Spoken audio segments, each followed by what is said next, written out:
So this week's episode of Classroom of the Elite kept it spicy. You think just because Yamauchi's gone, it's gonna chill everything out? In fact, the class tensions are as high as ever, and the chairman is not too pleased by the outcome, because very clearly this whole situation was designed to target our boy. And the idea that, to no one's surprise, the chairman's pretty much under orders from our boy's father.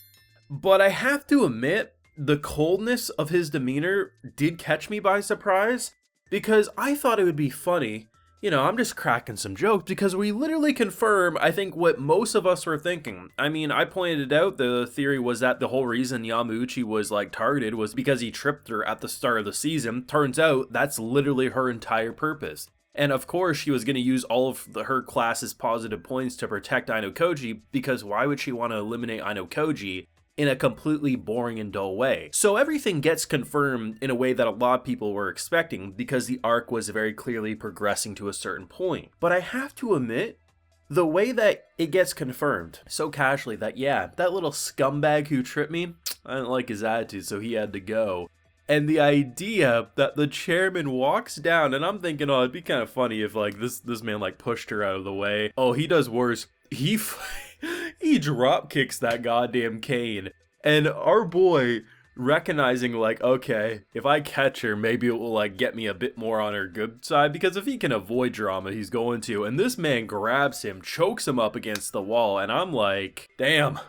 Maybe Yamauchi was actually the winner all along, because he gets to avoid the assault that is the school faculty, but who the hell knows at this point. I have a full live reaction over on my Patreon if you want to see my full uncut thoughts to today's episode. It's over there if you're interested. So honestly, quite a lot happened. There's a little bit of lightheartedness in this episode, but a lot of it just sets the stage for one final hurrah.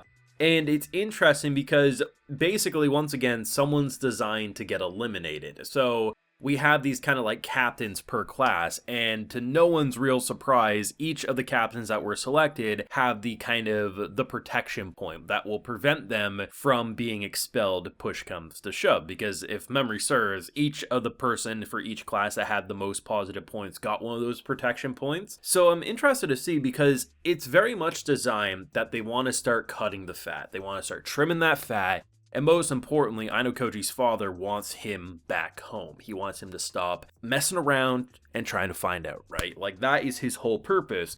So I'm interested to see how much BS is going to be thrown his way, because the kind of short end of the test is pretty much that each class makes up 10 subjects to do. It could be something like rock, paper, scissors, but there's different rules of what can and can't be done. One of the which that is being written down was chess, and there's a whole list of rules, and it'd take me 30 minutes to go through each and every little thing. But the idea that pretty much 7 are going to be selected out of that pile of 20, and it's going to be interesting because we pretty much get the matchup that you expect, which is Sakayanagi versus Ayanokoji, because we have 4 captains, obviously, and the way it was picked, predetermined by our boy, mind you, but at the end of the day, it's gonna be very interesting because class tensions are at an all-time high. There is no more happy-go-lucky work-class unity like they were trying to build up near the start of everything.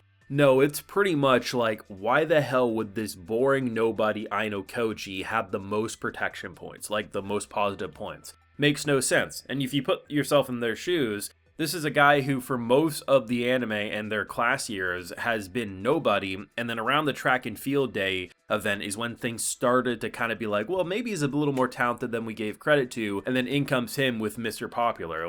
What type of bullshit did he do? Especially because, as much as I hated the guy did have friends, and now he's eliminated. And the way they kind of deflected, being listen, it's very clear she had her own ambition, she had her own ulterior motive, she admitted to it out loud, and our boy rises to the occasion listen, this doesn't look good, but I'll be captain so no one has to worry about being expelled, sort of a thing. And it just kind of diffuses it, but it reminds you that anything that kind of felt like it was too good to be true with class harmony is without a doubt too good to be true. And the drama and the characterization of all these little plot points has always been very interesting, because Ayanokoji's a very hard character to read. Even if you know he's probably the master manipulator or he's scheming in the background, you never quite know his exact intentions. You can assume when he gives this girl a heart-shaped necklace that it's mostly to keep her on his good side and to make sure that he has a valuable ally, if not pawn.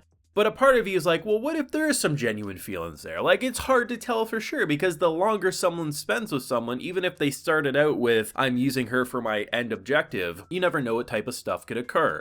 But most of us assume that every piece of the puzzle that Ayanokoji interacts with is because of a plan. And everyone's pretty oblivious to it, and when it feels like people are starting to recognize and start to piece together that maybe this guy's a little more out of place than they realize, he always finds a way to snake his way back into the shadows. And it's very interesting because by the end of this season, it feels like we're going to reach the most explosive point. Because on one hand, having such an explosive expel, plus, you know, the idea of his father now openly assaulting him. Now, obviously, the chairman's not his father, but I mean, the chairman's pretty much acting on his father's behalf, so, you know, even if he's not necessarily pointing the gun, the father still is responsible. I'm interested to see, because we could have something as either one of the biggest characters we don't see coming getting expelled, Ayanokoji being exposed, because, I mean, if he continues to screw over this faculty and not, you know, do what his father wants, I mean, at the end of the day, who's to say that it's not going to be revealed that Ayanokoji's more than meets the eye and he can no longer hide in the shadows? You never know, right? Or maybe he has another school year in him before shit like that would even be a possibility. But either way, the aftermath of Yamauchi leaving is lingering as it should,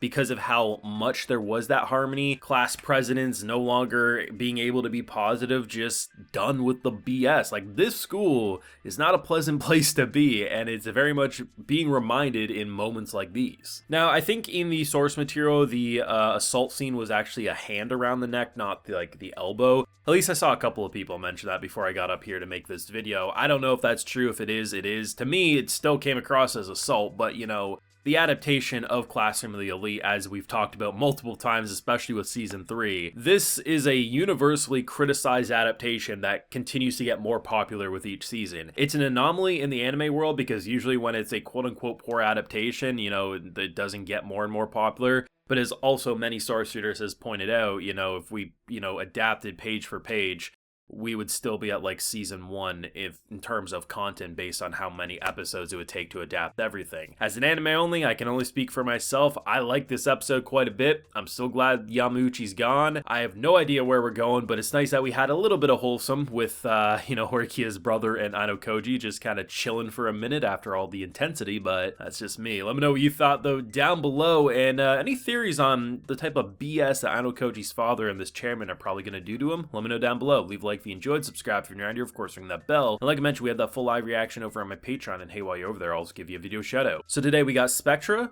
Luke, Tech Knight, Monty7, Buanake, Monica Lazuria, and Kyle Kulachuk. So I appreciate the support, everyone. Please take care and have a good one.